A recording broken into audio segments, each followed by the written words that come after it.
Hi, so I wanted to carry on with this tonight. I've been about an hour or two since I just put up the first two, the introduction and part one. I just really want to get this second one done and then give people time to think and reflect on it. There's no set plan to how many of these videos are going to go up or how often, but I'll share links with people. I've already shared the others too, and if others happen to stumble on it and want to watch these and get something of it, then great, fantastic. So, yeah, I want to carry on with James, and I want to cover verses 5 to 8. So, getting right into it, start on verse 5. If you need wisdom, ask our generous God, and he will give it to you. He will not rebuke you for asking, but when you ask him, be sure that your faith is in God alone. Very important, that part. Do not waver, for a person with divided loyalty is as unsettled as a wave on the sea that is blown and tossed by the wind. Such people should not expect to receive anything from the Lord. Their loyalty is divided between God and the world, and they are unstable in everything they do. So that's quite interesting, because we very much seem to think as Christians, right, that's it, I've got my faith, I believe, I'm a believer. So we'll get this prayer thing now, and everything's going to be fine through prayer. And it's what I've found is prayer comes in three stages. I've said before in a group that everything you've ever needed, everything you've ever wanted, everything, every trouble you're going to face, God's already seen that. He knew you before you were born, and He knew what you were going to need, when you were going to need it. And I firmly believe that that is already in place for you. Um, one of the things in the church at the minute that I'm hearing quite a lot of is most of what God does for you, He does behind your back. Very little of it is in your face where you can see it. There's so much going on in the background that you don't know about. And this is God already knowing what you're going to need. And in this verse, we sort of see how to unlock it. It's not by faith alone. There's a very fine distinction, I find, between faith and belief, but you need both to be successful in prayer. The way I see it is, like I've said, that stuff's already in place. Whatever you're going to pray for, God's already put in place for that to come to fruition. But the next step in that is you have to believe, and not just believe in God, but you have to believe in yourself. When you pray, you are talking to God. You are asking God for His help. And you need to believe wholeheartedly that when you do pray, that what you pray will come to fruition. Because if you don't, it won't happen. You look in the Gospels about all the miracles that Jesus worked. How many times do we hear Jesus say, "Your faith has healed you. Your faith has made you well"? It's that faith. It's that faith, but it's also that belief that God is going to do this for you. You have to have that belief. And we see here, James mentions it about these people who have faith, they're saved, but prayer doesn't work for them, and it won't work for them because they've got no belief in themselves. They've got no belief in the authority God has given them to heal the sick, to make things right, to do things, to make changes. If you don't believe that God's given you that, then He won't. Because the third part I tend to think of is after faith, after God's prepared this, after you've shown faith, after you've believed, I think the third stage is the Holy Spirit coming. Now, everything we do as Christians is guided by the Holy Spirit. We don't do anything by ourselves. I don't make these videos because, oh, I know, today I'm going to make a video. Now, I make these videos because the Holy Spirit tells me it's right, that I should do this, that I need to get this out, I need to share this. And that comes from the Holy Spirit.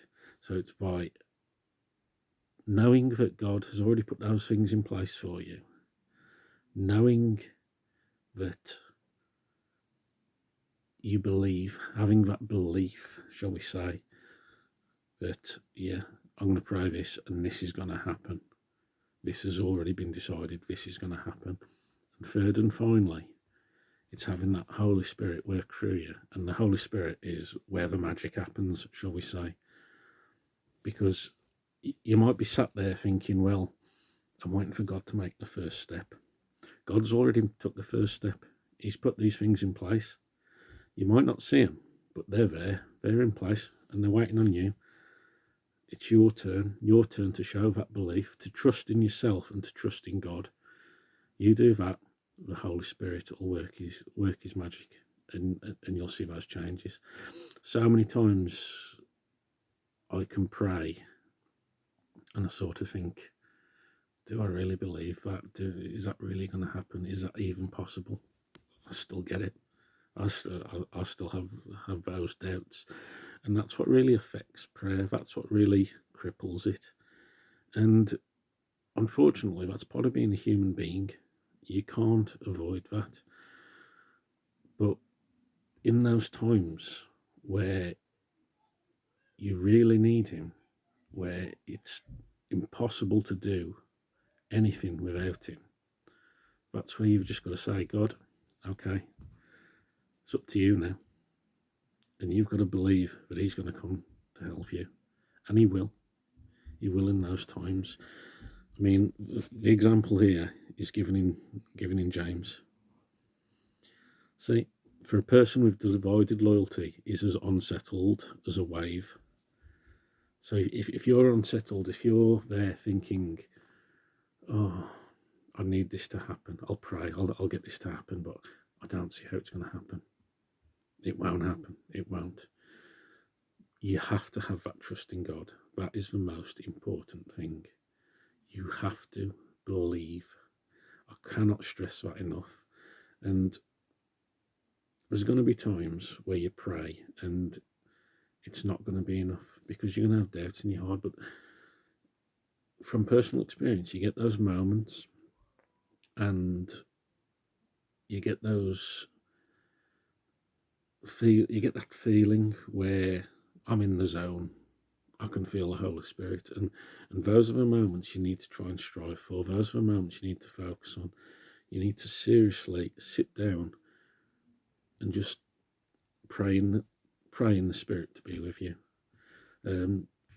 Every time I pray on a night, one of the things I say to God every single night is, thank you for everything you do for me, for all that is seen and unseen. And I prayed that before I read James, and it just reaffirms that everything that's going on, it's already been worked in the background. It's up to you to unlock it. Your faith, your belief, God's took that first step. It's up to you to take the second. So I just really would like to reassure everybody that although difficult, and especially when you're down, especially when you're thinking, oh, there's no way out of this, these are the times where, how many times have you heard it said, put your faith in Jesus, believe in him, because that's when your prayer works. That's where the miracle happens. It's not an easy thing. It's not an easy thing to do.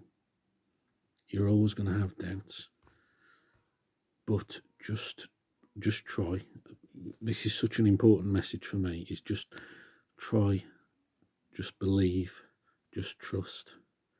When you get that, I think that's when God hears you. Not that God doesn't hear you any other time. God will hear you. But sometimes you might sit there and think, come on, focus, believe in me, trust me. You want to give it over to me, trust me, let it go. That's what God's waiting for. God's waiting for you. So just bear that in mind. Not an easy thing to sort of think of, especially for me, but well worth trying to remember, and well worth focusing on the next time you pray. Is God already knows what you're going to pray, but it's up to you to believe. It's up to you to have trust. So work on that, focus on that, and good things will come. So I hope that's deconstructed that for you a little bit. So I'll leave you with that to ponder and think of, and look forward to doing the next video. So hopefully next couple of days I'll get the next video up. So all to say is thanks for listening, and God bless.